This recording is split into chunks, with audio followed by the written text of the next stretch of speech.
नमस्कार साथियों, आपका फिर से स्वागत है आपके अपने YouTube चैनल इंडियन स्टडी 85 में।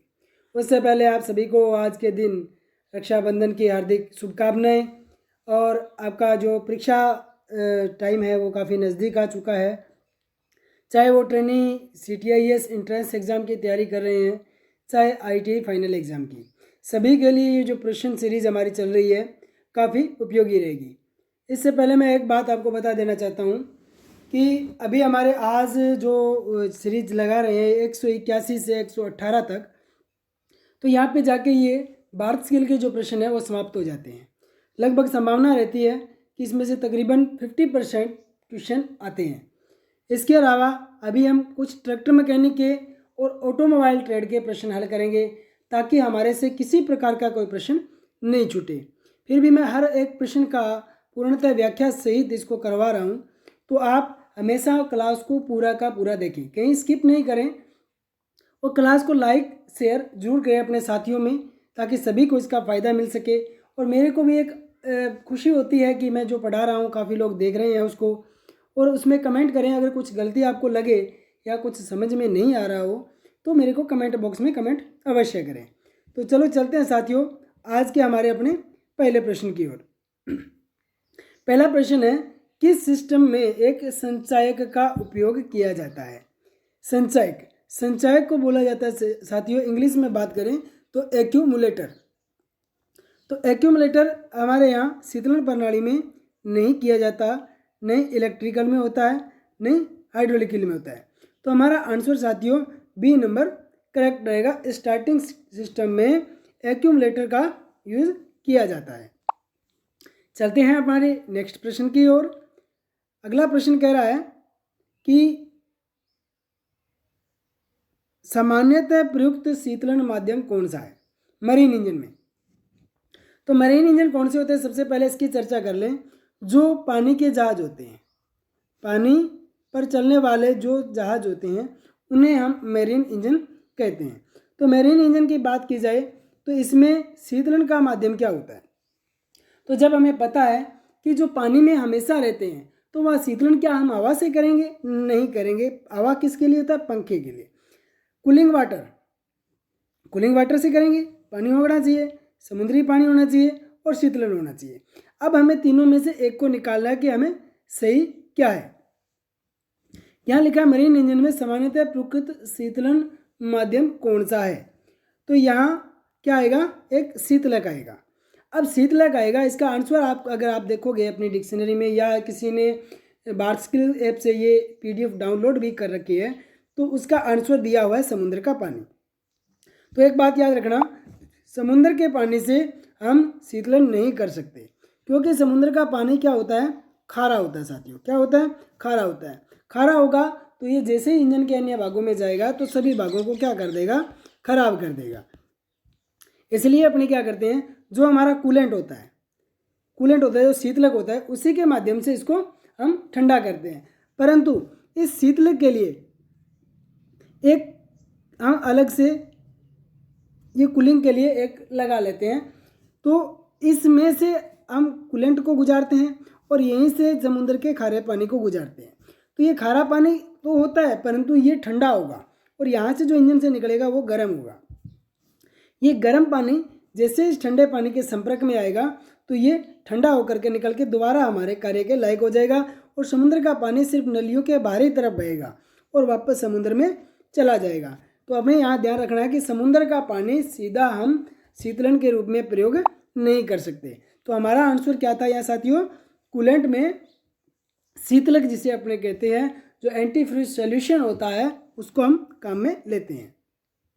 आंसर नंबर बी सही रहेगा। प्रश्न चलते हैं नेक्स्ट 183 पर। आधुनिक समुद्री इंजनों में कौन सी ईंधन प्रणाली को अपनाया जाता है? तो आजकल हम जानते हैं कि जब शुरुआत होती थी उस टाइम हम क्या करते थे, इनलाइन जो हमारा था, कौन सा? इनलाइन पंप का यूज़ करते थे। इनलाइन इंजन भी कह सकते हैं इसको, इनलाइन इंजन का यूज़ करते थे। परंतु आजकल ईंधन की कम खपत, कम प्रदूषण, इन सभी को ध्यान में रखते हुए और एफिशिएंसी जो होती है, दक्षता होती है, उसको बढ़ाने के लिए अगर CRDA इंजन है तो हमारी दक्षता 25% तक बढ़ जाती है। तो हम यहाँ अब जो इंजन काम में ले रहे हैं वो कौन सा होगा, CRDA। और CRDA को साथियों क्या बोला जाता है, common rail direct injection. Common rail direct injection, कभी कभार ये फुल फॉर्म भी पूछ लेता है। तो हमारा आंसर नंबर ए सही रहेगा। चलते हैं साथियों अगले प्रश्न पर। 184 नंबर पूछ रहा है कि ड्राइव का प्रकार क्या है, ये कौन सा ड्राइव है। यहाँ आपने डायग्राम देख लिया। अब चलते हैं इसके ऑप्शन पर। यहाँ देखें, एकल रिडक्शन, डबल रिडक्शन, हाइड्रोलिक तरल पदार्थ युग्मन, और पहला क्या था, विद्युत चुंबकीय। यह ध्यान देने वाली बात है, यहाँ कोई चुंबकीय नहीं है। तो सबसे पहले हम इसको 1 नंबर को नेगलेक्ट कर लेते हैं। हम 3 में से आंसर ढूंढते हैं। 3 में से आंसर ढूंढेंगे तो यहाँ एकल रिडक्शन और डबल रिडक्शन, यहाँ से हम कुछ करेंगे।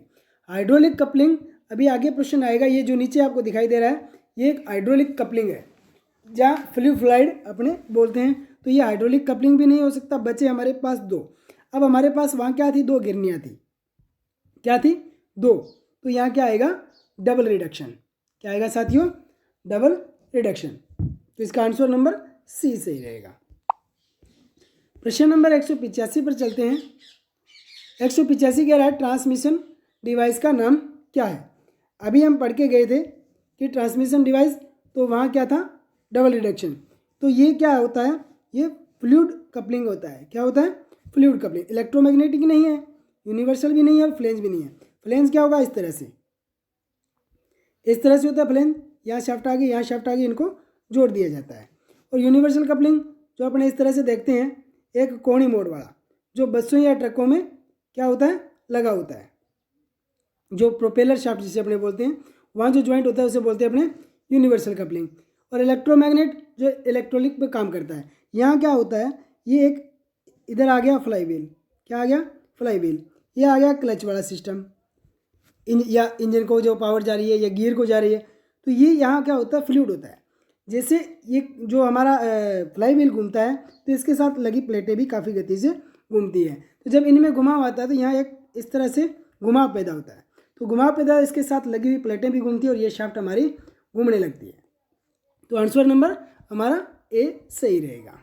चलते हैं अगले प्रश्न पर, 186 पर। यहाँ पूछ रहा है इंजन का नाम क्या है। साथियों इंजन का नाम क्या है। यहाँ आप सबसे पहले इंजन का डायग्राम मैं बड़ा कर देता हूँ, पहले नाम आप देख लो। Double acting, opposite, single acting reciprocating और डबल एक्टिंग रेसिप्रोकेटिंग। तो सबसे पहले डायग्राम बड़ा करें। तो यहाँ आप ध्यान से देखें क्या हो रहा है, इंजन में क्या क्रिया हो रही है। यहाँ अगर ये डबल एक्टिंग होता, अगर ये इंजन डबल एक्टिंग होता तो इस तरह से पिस्टन लगा होता, यहाँ पिस्टन यहाँ लगा होता, यहाँ भी इसके वाल्व होते और यहाँ भी वाल्व होते और यहाँ भी वाल्व होते। ये आगे की ओर भी क्रिया करता और पीछे की ओर भी क्रिया करता। तो एक बार ऊपर जाते हुए भी क्रिया होती, नीचे आते हुए, तो ये होता डबल एक्टिंग। यहाँ क्या, पिस्टन एक दूसरे, एक ये रहा पिस्टन, एक ये रहा पिस्टन, ये कनेक्टिंग रोड, क्रैंकशाफ्ट, ये मेन क्रैंकशाफ्ट आ गई। यहाँ से इन दोनों को पावर मिल रही है। अब जब तो पावर मिल रही है तो दोनों की स्थिति क्या है, एक दूसरे के विपरीत है। क्या है साथियों, विपरीत है। तो विपरीत को अपने क्या बोलते हैं, अपोजिट बोलते हैं। तो हमारा आंसर बी नंबर सही रहेगा। अपने जो डायग्राम होता है उसको ध्यान से देखना है कि इंजन के जो प्रकार थे हमारे, जो वी शेप है, इनलाइन है, अपोजिट है, डबल एक्टिंग है, रेडियल है, जितने भी प्रकार हैं, तो हमें सभी को ध्यान से देखना है ताकि हमारी कोई गलती नहीं। ये कौन सा हो गया साथियों, हमारा अपोजिट पिस्टन हो गया, एक दूसरे के विपरीत दिशा में लगे हैं तो अपोजिट। आगे चलते हैं प्रश्न नंबर 87 पर। 87 नंबर प्रश्न कह रहा है सहायक इंजन द्वारा प्रोपेलिंग में कौन सा ऑटोमेटिव इंजन है। Which automotive engine is propelling by the auxiliary engine. कौन सा इंजन है जो सहायक इंजन के द्वारा स्टार्ट किया जाता है। स्टार्टिंग का ही पूछा है तो कौन सा इंजन होगा। हम पीछे भी चर्चा करके गए थे, ट्रक को क्या करते हैं, मोटर से करते हैं। किससे करते हैं साथियों, मोटर से। स्पोर्ट्स कार को मोटर से, कौन सी motor, cranking motor. Stationary engine को हैंडल से, तो बचा क्या, मरीन इंजन। इसलिए मैंने आपको पहले बोला था जो प्रश्न हमारे निगलेक्ट हो रहे हैं उन्हें हटा दो। स्टेशनरी इंजन सब जानते हैं, जो घर में काम लेते हैं वो इंजन होता है, इसको क्या करते हैं, हैंडल से करते हैं, काट दिया। ट्रक को हमें पता है सेल्फ स्टार्टर से करते हैं, ये भी नहीं होगा। स्पोर्ट्स कार, अब कार चाहे स्पोर्ट्स हो, चाहे लग्जरी हो, चाहे घर में गाड़ी हो, तो सभी गाड़ियाँ क्या होती है, क्रैंकिंग मोटर से होती है। तो बचा हमारे पास मरीन इंजन, सीधा सीधा उत्तर आ गया और 3 नंबर हमारे बैट हो जाते हैं। आगे चलते हैं प्रश्न नंबर 88 पर। थोड़ा सा क्लास को शेयर कर दिया जाए करो, ताकि मेरे को भी मोटिवेशन मिल सके कि मैं कुछ गलती नहीं कर रहा, या बच्चों को कुछ मेरे से कुछ फ़ायदा हो रहा है या नहीं हो रहा। तो ये जो हम प्रश्न कर रहे हैं ये आपके लिए काफ़ी उपयोगी है। आपकी परीक्षा की स्थिति को देखते हुए आगे आप अगर कोई कंपटीशन भी देते हो ना, तो उसमें भी आपके लिए काफ़ी महत्वपूर्ण प्रश्न रहेंगे। प्रश्न नंबर 88 है, 188। समुद्री इंजन में रोटरी गति संचारित करने के लिए किस उपकरण का प्रयोग किया जाता है। किस इंजन में पूछा इसने, समुद्री इंजन में। तो सबसे पहले है हाइड्रोलिक जैक। जैक का कोई काम नहीं होता, ये क्या है, एक उत्थापक है। क्या है साथियों, उत्थापक है। ये कोई रोटरी गति नहीं करता, ये रेसिप्रोकेटिंग गति कर सकता है। क्योंकि जैक क्या करता है, इस स्थिति में चलता है, ऊपर से नीचे की होता है। ये गति कौन सी होती है, रेसिप्रोकेटिंग होती है। हाइड्रोलिक ब्रेक, हाइड्रोलिक ब्रेक नहीं हो सकता। हाइड्रोलिक एक्यूटेटर, एक्यूटेटर भी ये गति करता है, रोटरी नहीं करता। अब आता है हाइड्रोलिक कपलिंग, और हाइड्रोलिक कपलिंग अभी हम ऊपर वाले प्रश्न में पढ़ के गए थे कि यहाँ एक क्रैंकशाफ्ट लगी है, जब ये घूमती है तो यहाँ इसमें फ्लूइड भरा हुआ है। क्या है, यहाँ फ्लूइड भरा हुआ है, इसमें प्लेटें लगी हुई है, ये कपलिंग जुड़ी हुई है। जैसे ये प्लेटें घूमेंगी ये फ्लूइड घूमेगा। तो ये क्या कर रहा है, हमें हाइड्रोलिक जो मोशन है जो हमें प्रदान कर रहा है, कौन सी, रोटरी मोशन। इसका सही आंसर हो जाएगा डी नंबर। चलते हैं नेक्स्ट प्रश्न पर, 89। ये सारा का सारा जो लेसन आपका 18वां या 19वां जो मेरीन इंजन वाला है उससे संबंधित है। समुद्र के पानी को ठंडा करने के लिए किस इंजन का उपयोग किया जाता है। तो ये सीधी सी बात है, समुद्र के पानी को ठंडा करना, तो एयरक्राफ्ट कहाँ आएगा, ये तो हवा में आ गया साथियों, ये गलत हो गया, हम गलत निकाल देते हैं पहले। हेवी व्हीकल इंजन, भारी वाहन का इंजन, ये ज़मीन पर चलता है, ये भी नहीं करेगा। फिर आता लाइट मोटर व्हीकल, ये भी ज़मीन पर चलता है। तो हमें पता है जब हमारे पास गलत गलत आ गए तो सही क्या बचा हमारे पास, मैरीन इंजन। तो हमारा आंसर नंबर बी सही रहेगा। प्रश्न आसान से आ जाते हैं पर हम कुछ गलतियाँ खुद कर लेते हैं। प्रश्न नंबर चलते हैं 190 पर। द्रव युग्मन को कैसे कहा जाता है, कि how the fluid coupling is turn, कैसे कहेंगे इसको अपने, इसको देखो, इसको किस नाम से जानते हैं अपने, हाइड्रोलिक कपलिंग को डायनेमिक से। क्या, डायनेमिक से। स्टैटिक उपकरण नहीं है, ये काट दो। एरियोडायनेमिक, क्या ये एयर से है, नहीं है, तो इसको भी हटा दो। इलेक्ट्रोडायनामिक, क्योंकि इलेक्ट्रॉनिक से नहीं चलता, तो ये हाइड्रो है। हाइड्रो कौन सा होता है, जो पानी से चलता है साथियों, कौन सा, पानी से। हाइड्रोडायनेमिक डिवाइस है। तो हमारा आंसर नंबर सी सही हो जाएगा। चलते हैं प्रश्न नंबर 191। 191 कह रहा है, टॉर्क बढ़ाने के लिए किस उपकरण का प्रयोग किया जाता है। टॉर्क, जो पावर इंजन से पैदा होती है, उस पावर को बढ़ाने के लिए, चक्रों की संख्या को बढ़ाने के लिए हम किस का उपयोग करते हैं। तो ये हमें पता होता है, गियर बॉक्स के पिछले सिरे पर एक शाफ्ट लगी होती है जिसे अपने बोलते हैं रिडक्शन शाफ्ट या रिडक्शन गियर। तो क्लच का काम क्या होता है, पावर को क्या, जोड़ना व तोड़ना। जोड़ने में तोड़ने का काम क्लच करता है। इंजन क्या करता है, पावर पैदा करता है। फ्लाईव्हील क्या काम करता है, आइडल स्ट्रोक को पूरा करता है। तो गियर रिडक्शन ड्राइव जो होती है ये हमारा टॉर्क को बढ़ाती है। क्या बढ़ाती है, टॉर्क को बढ़ाती है। तो हमारा आंसर नंबर डी सही रहेगा। चलते हैं नेक्स्ट प्रश्न पर, 192 पर। 192 कहाँ चला गया, 192 ये कह रहा है, अब शायद कुछ अलग आ गया, ये आ गया इमिशन कंट्रोल से।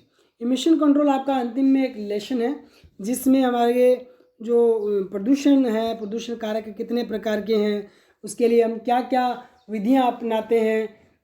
जो मफलर है ये किस प्रकार के कैटालिटिक है जो काम में लेते हैं। तो इसके बारे में ये पूरा का पूरा चैप्टर रहेगा, इसको थोड़ा समझ लेना। इससे संबंधित ज़्यादा नहीं 2-3 प्रश्न पूछ लेता है, पर 2-2 3-3 प्रश्न करके हमारे 8-10 नंबर जुड़ के हम अच्छे नंबरों से पास हो सकते हैं। प्रश्न नंबर 192, इंजन से वायुमंडल में सीधे जारी होने वाले हाइड्रोकार्बन उत्सर्जित कौन करता है? कि इंजन से सीधे जो वायुमंडल में जाते हैं वो हाइड्रोकार्बन कौन उत्सर्जित करता है? सबसे पहला है क्रैंक केस तथा एग्जॉस्ट सिस्टम, फिर है फ्यूल टैंक और कार्बोरेटर, फिर है फ्यूल टैंक और क्रैंक केस, फ्यूल टैंक और एग्जॉस्ट।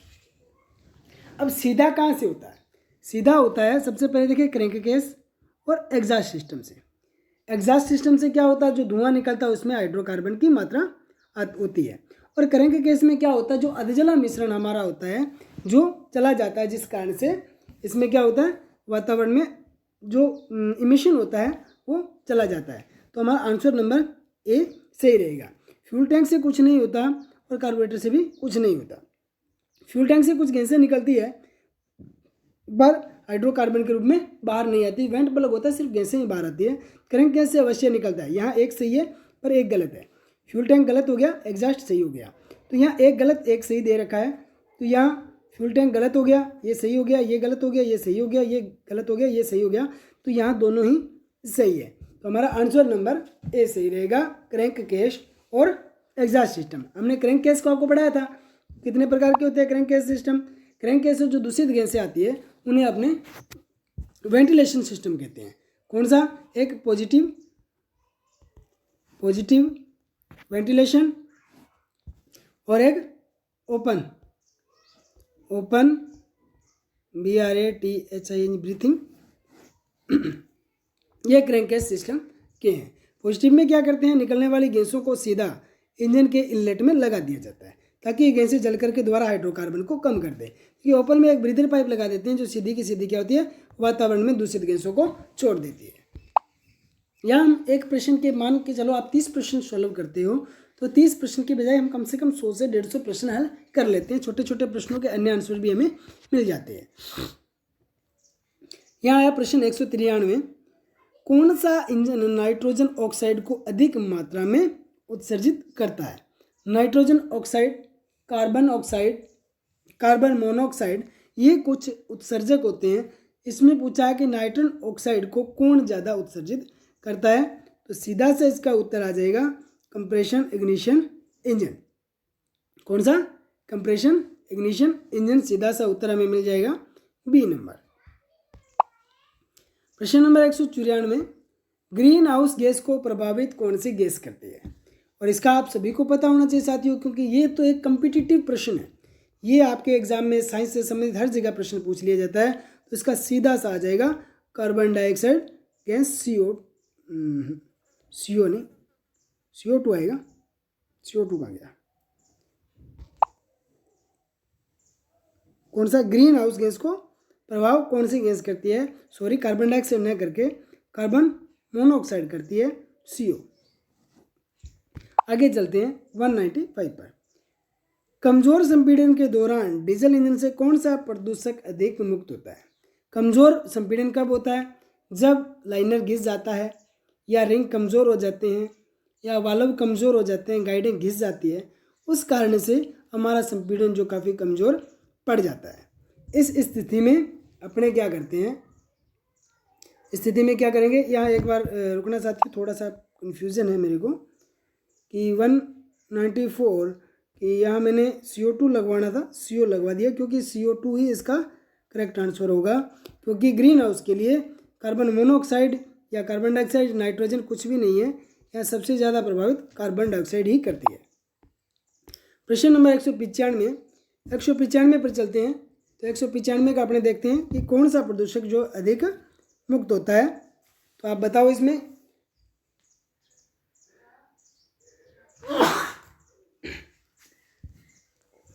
कमजोर संपीड़न से संपीड़न की हमने चर्चा कर ली, तो यहाँ इसका आंसर आएगा पार्टिकुलर मैटर।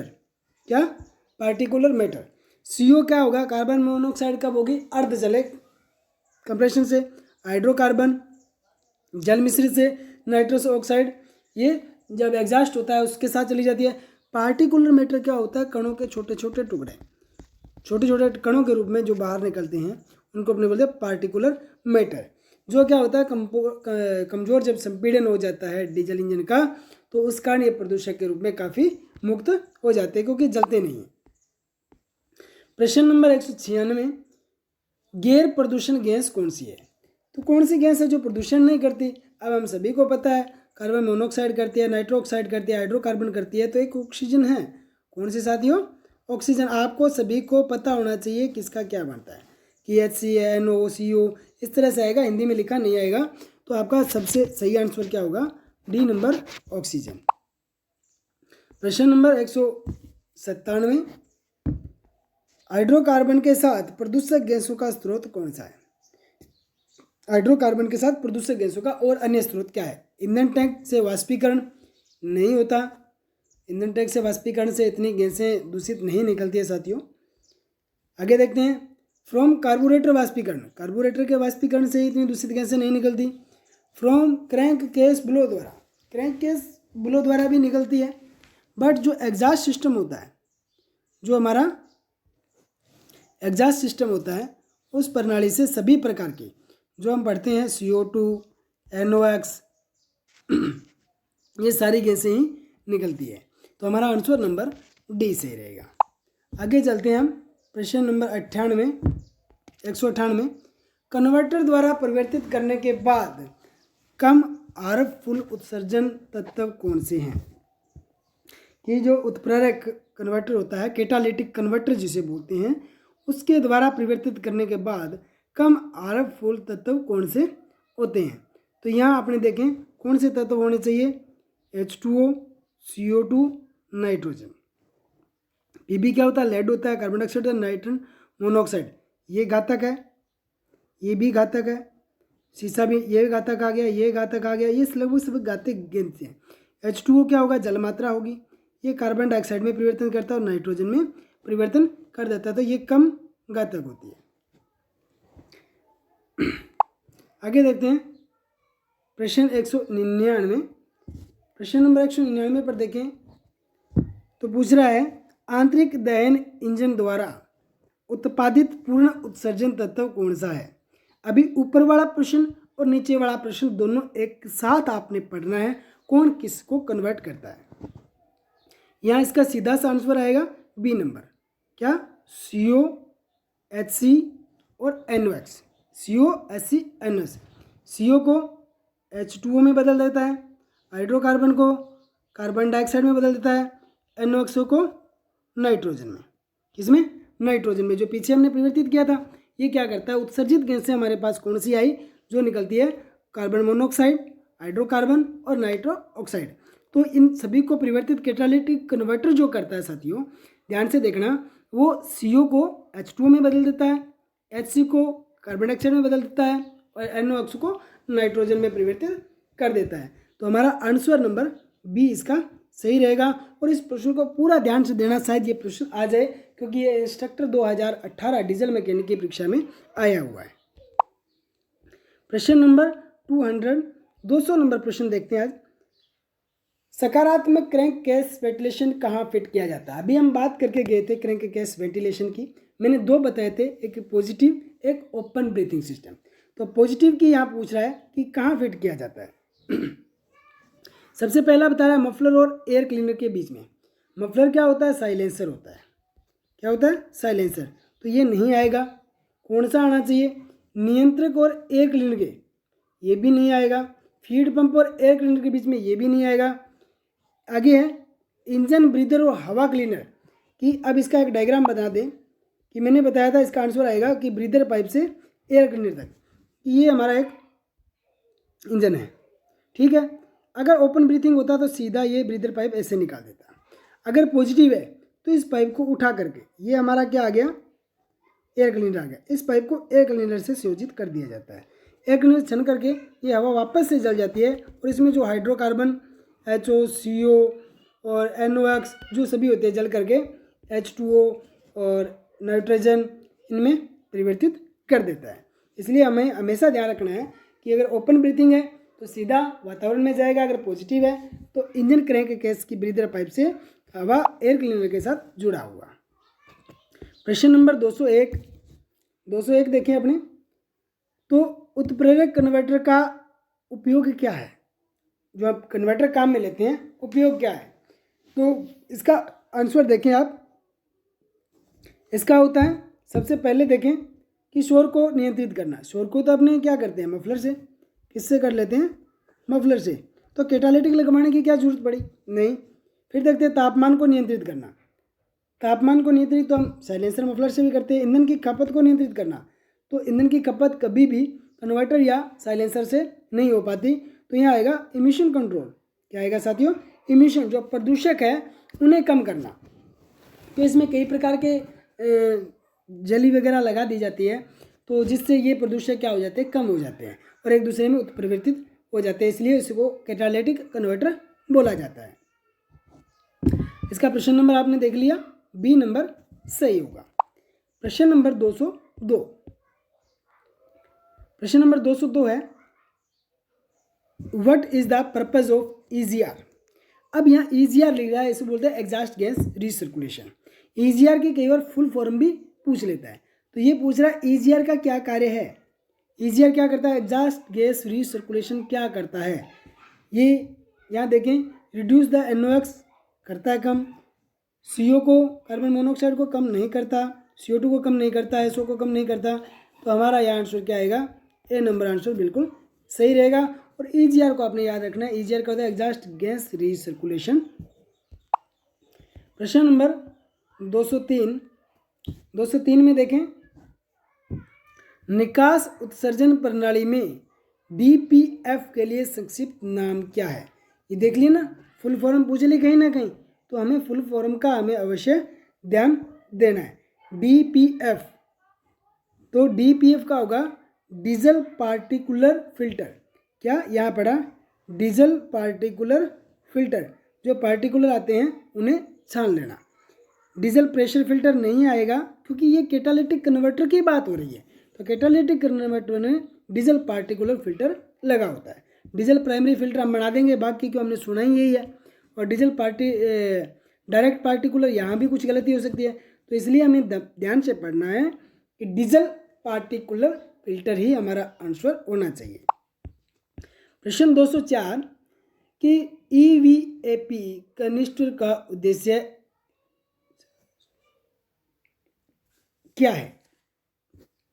यहाँ इसका उद्देश्य देखें, इसका उद्देश्य सीधा सा आपके पास आंसर मिल जाएगा कि ईंधन वाष्प को ट्रैप करने के लिए, ईंधन वालों को वाष्प को ट्रैप करने के लिए। प्रश्न नंबर 205 को देखें, इंजन के दहन के बाद कौन सा हाइड्रोकार्बन उत्सर्जन जारी किया जाता है? ईंधन दहन के बाद कौन सा हाइड्रोकार्बन उत्सर्जन जारी किया जाता है? Which the hydrocarbon emission release after the combustion of the engine? ईंधन टैंक से नहीं होता, ईंधन टैंक से नहीं होगा, कार्बोरेटर से भी नहीं होगा कनेक्शन, तो अंतिम में क्या होता है? एग्जॉस्ट प्रणाली से होता है। तो आंसर नंबर डी हमारा सही रहेगा। प्रश्न नंबर 206, वाष्पीकरण उत्सर्जन नियंत्रण क्या समाप्त करता है? जो इवोपरेशन सिस्टम होता है इमिशन कंट्रोल का, वो किसको लिमिट में रखता है? तो सबसे ज़्यादा प्रदूषक क्या है? Carbon monoxide, carbon dioxide, nitro oxide, hydrocarbon. तो सबसे ज़्यादा प्रदूषक हाइड्रोकार्बन होते हैं। हाइड्रोकार्बन होते हैं जो छोटे छोटे कणों में होते हैं, और ये सबसे ज़्यादा प्रदूषक होते हैं। ये मनुष्य के लिए, सबके लिए घातक होते हैं। इसलिए जो इमिशन कंट्रोल एलिमिनेट होता है, उसका मुख्य कार्य होता है हाइड्रोकार्बन को कम करना। प्रश्न नंबर 207 देखें, EVAP कनस्तर का उपयोग कौन सा इंजन करता है? EVAP का कौन सा इंजन करता है? तो इसका आएगा पेट्रोल इंजन। चलते हैं नेक्स्ट प्रश्न पर। 108 EVAP कनस्तर में ईंधन वाष्प को अवशोषित करने के लिए किसका उपयोग किया जाता है? ये आपको लेसन थोड़ा सा आपको किताब में अच्छे से पढ़ना पड़ेगा, ताकि आपको किसी प्रकार की परेशानी नहीं हो। तो यहाँ इसका देखें, तो एक्टिवेटेड चारकोल, पेपर फिल्टर नहीं लेते, ये भी नहीं लेते, बनियान क्लॉथ ये काम कहीं नहीं आते। ये अलग से जो चीज़ आती है एक्टिवेटेड चारकोल, ये क्या करता है, ईंधन वाष्प को अवशोषित कर लेता है। ये कई प्रकार इसमें जेली का भी प्रयोग किया जाता है। प्रश्न नंबर देखें 209, यह लिखा है उत्सर्जन नियंत्रण तकनीक का नाम बताना है जब गैस की कुछ मात्रा एक चल रहे इंजन के इनटेक कई गुना हो जाती है। The name of the emission control technique when the some amount of the gases feed into the intake manifold of the running engine। जब इंजन चल रहा होता है तो बहुत सारी उत्सर्जित मात्राएं इंजन में प्रवेश करा दी जाती है, तो क्या किया जाता है, तो यह क्या करेंगे, निष्कासित वायु एग्जॉस्ट गैस रीसर्कुलेशन आएगा। क्या आएगा, एग्जॉस्ट EGR, क्या करेंगे, EGR का हम काम लेंगे। 210 selective catalytic reduction SCR, SCR आपने नाम याद रखना है, SCR, इस SCR का बनेगा सिलेक्टिव कैटालिटिक रिडक्शन।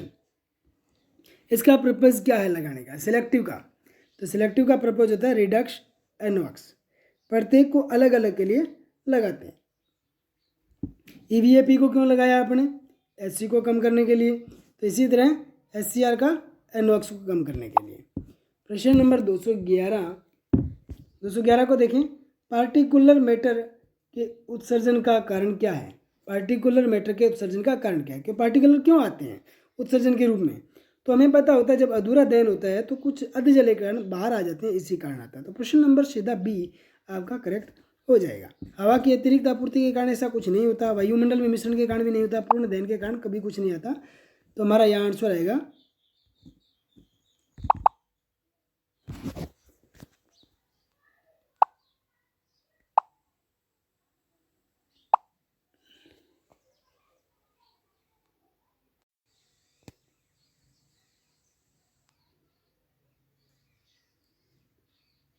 ये देखो आगे हमारा क्या आ रहा है, थोड़ा सा कुछ दिक्कत आ गई, अपने इसको दोबारा देखें।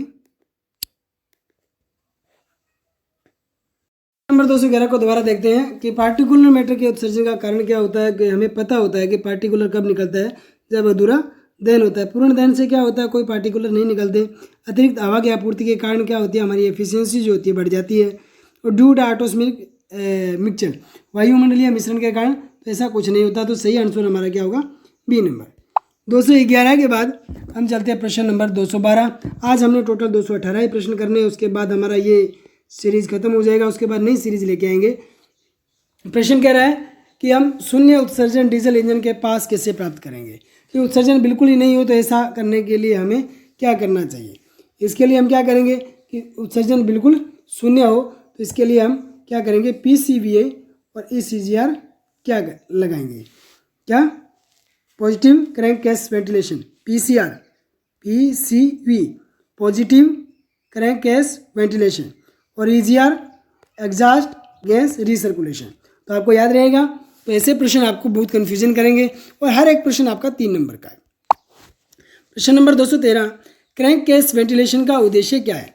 अभी मैं पूरी बात करके गया हूँ कि क्रैंक केस वेंटिलेशन का उद्देश्य होता है कि प्रदूषकों को कम करना, जो क्रैंक केस में प्रदूषक बनते हैं उन्हें बाहर निकालना, तो बाहर निकालना या उनको कम करना इनमें से जो भी कुछ हो आपका राइट रहेगा। तो देखते हैं इसका आंसर क्या है, कि दबाव के निर्माण को रोकने के लिए, तापमान के निर्माण को रोकने के लिए, गैस द्वारा ब्लो बढ़ाने के लिए, दहन रिसाव को कम करने के लिए। तो यहाँ आएगा प्रिवेंट द प्रेशर बिल्डअप, क्या आएगा, to the prevent pressure buildup. Answer number A सही आएगा। प्रश्न नंबर 214 पर चलते हैं। सकारात्मक क्रैंक केस वेंटिलेशन क्या है। सकारात्मक क्रैंक केस वेंटिलेशन अपने क्या करते हैं, जो हाइड्रोकार्बन होते हैं उन्हें दोबारा अपने काम में लेते हैं। इसका आंसर नंबर C सही रहेगा, कि SC prevent the blow by result, मतलब कि पुनः उपयोग द्वारा झटकों में मौजूद हाइड्रोकार्बन का उपयोग में कर लेना। आंसर नंबर C सही रहेगा। प्रश्न number 215, EGR valve connected. EGR valve कहाँ से जुड़ा होता है, सबसे इंपॉर्टेंट बात आ गई कि हमने पढ़ लिया EGR वाल्व क्या होता है, एग्जॉस्ट गैस रीसर्कुलेशन होता है, तो उसको जोड़ा कहाँ जाता है, तो इसको जोड़ा जाता है कहाँ से, निकास प्रणाली और इंटेक प्रणाली के बीच में। कहा निकास और इंटेक के बीच में। ये हमारा निकास आ गया, ये इंटेक आ गया। यह हमने लगा दिया EGR। EGR से जो प्रदूषक आए वापस हमने इंटेक में काम में ले लिए और जल करके फिर वो प्रदूषक हो गए बाहर निकल जाएंगे। प्रश्न नंबर 216,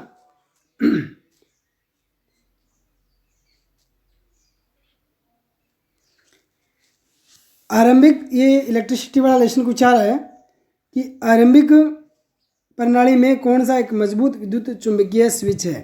तो हमें पता होता है, हमने जब क्लास लगाई तो सबसे बड़े बड़े स्विच पढ़े। तो सबसे जो हैवी स्विच होता है, जो 20,000 वोल्ट तक का झटका सहन करता है, वो होता है सोलेनाइड स्विच। कौन सा?